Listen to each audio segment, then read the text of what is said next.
사진 찍지 마. 찍지 마. 교수님 잠깐만 기다리시고 승진이나 꼬치가 정말.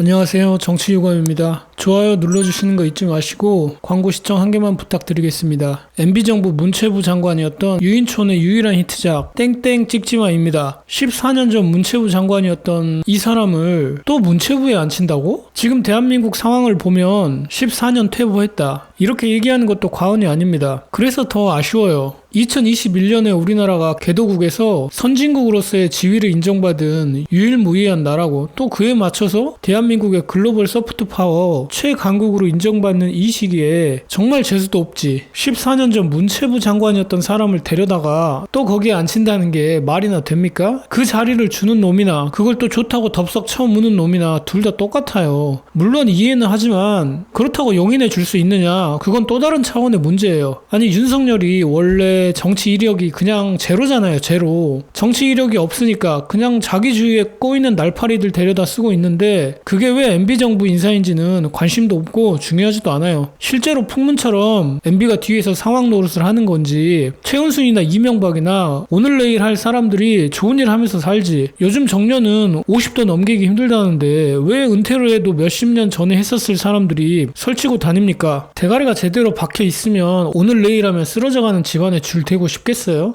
인재가 없어서 그러는 거겠지가 아니고, 진짜 인재면 윤석열 밑에 갈 일이 없지, 그렇게 생각해야지. 현재 유인촌이 문화체육특보인데 문체부 장관으로 지명할 것이 유력하다는 내용들이 알려지자 국힘 쪽에서도 아주 부정적인 반응이 나왔습니다.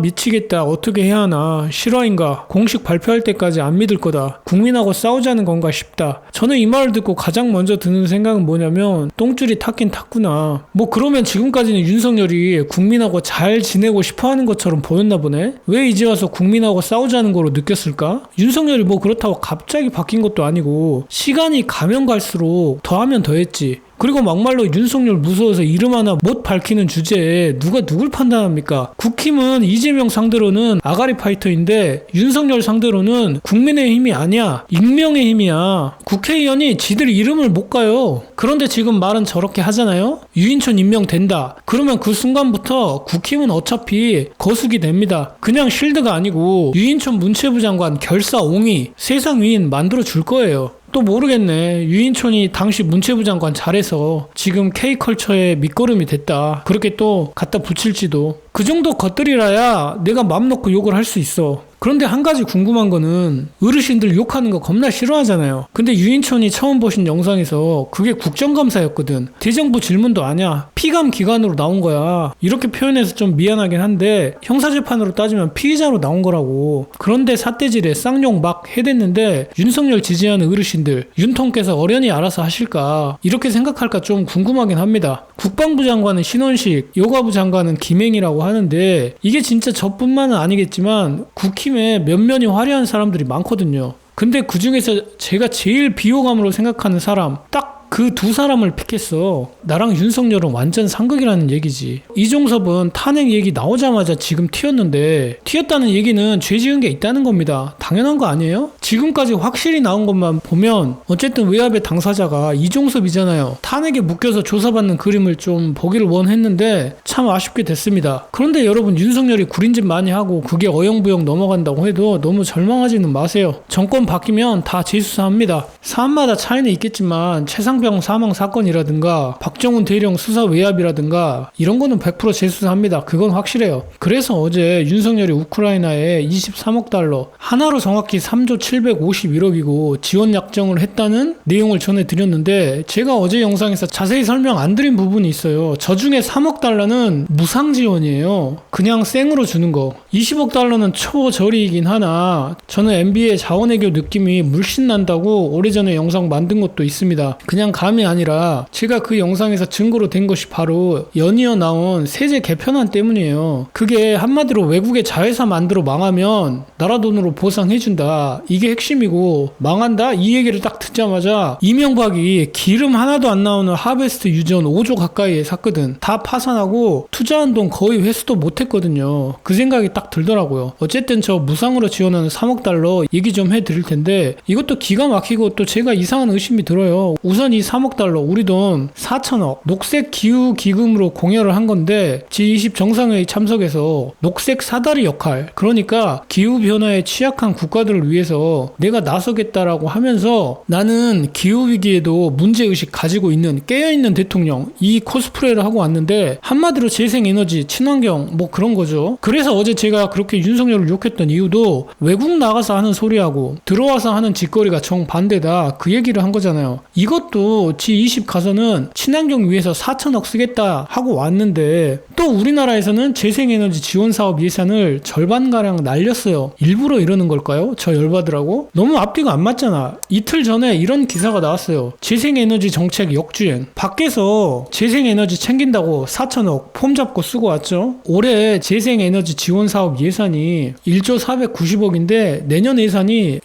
6,054억입니다. 절반 가까이 날아갔어요. 물론 이렇게 생각하시는 분들이 계실 수도 있어요. 아니 먹고 살기도 힘든데 무슨 친환경 재생에너지 이런 한가한 소리를 하고 있냐. 제가 알리백 CF100 영상 따로 만들어서 올려드린 것도 있지만 이거 환경 문제가 아니라요, 기업들이 아예 수출을 못합니다. 아시잖아요. 윤석열 대선 토론회 때 알리백이 뭐죠 했던 거. 그러니까 다 필요 없고 지금 세수 개판 나서 곡간 텅텅 빈 것도 알고 윤석열 말대로 태양광 카르텔이 비리해 먹으면서 무리하게 사업해가지고 지금 수사하고 있고 재생에너지 사업 다 없애고 원전도 추가로 짓고 오케이 뭐 다 알겠어. 그런데 지금 우리나라 수출 기업들 계약 파기당하고 있다고 말씀드린 적이 있습니다. 알리백이라는 뜻이 재생에너지 100%를 사용해서 제품을 만든다는 거예요. 그런데 우리나라는 재생에너지 없애고 있다며. 그러면 화석연료를 이용해서 생산한 전기 또는 원전에서 생산한 전기 이걸로 제품을 만들어야 하는데 아예 팔 수가 없다니까요? 이거 어떻게 할 건데? 야야 좀 봐줘. 우리가 한두 해 거래하냐? 이게 그렇게 안 되는 게 이미 법으로 정해져 있어요. 심지어 독일은 2035년까지 나라 자체가 알리백을 하겠대. 나라 전체에서 쓰는 전기의 100%를 재생에너지로 하겠다는 겁니다. 그리고 이게 올해 5월 기사인데 BMW에 납품한 국내 자동차 부품 업체가 BMW로부터 2, 3년 내에 알리백을 맞추도록 요구했다는 겁니다. 난 대체 윤석열은 뭐하러 밥 먹고 사는지 모르겠어. 제가 윤석열이 자기가 한 말 자기가 지킨 건 이거 하나야. 대통령 하기 귀찮다는 거. 지금 하는 거 보면 대통령 자리가 어지간히 귀찮은가 봐. 아무것도 안 해요. 그래서 재생에너지 어쩌고저쩌고 하는 거는 폼 잡고 싶은 놈들이 하는 얘기들이 아니고 기업 존폐에 관한 문제예요. 더 어이없는 게 뭔지 아세요? 화석연료가 문제인 거는 탄소 때문인 건 모든 분들이 아시잖아요. 그렇기 때문에 앞으로는 이 탄소 배출권도 돈 주고 사는 거고. 그런데 원자력 발전도 탄소는 안 나오거든. 그래서 CF100,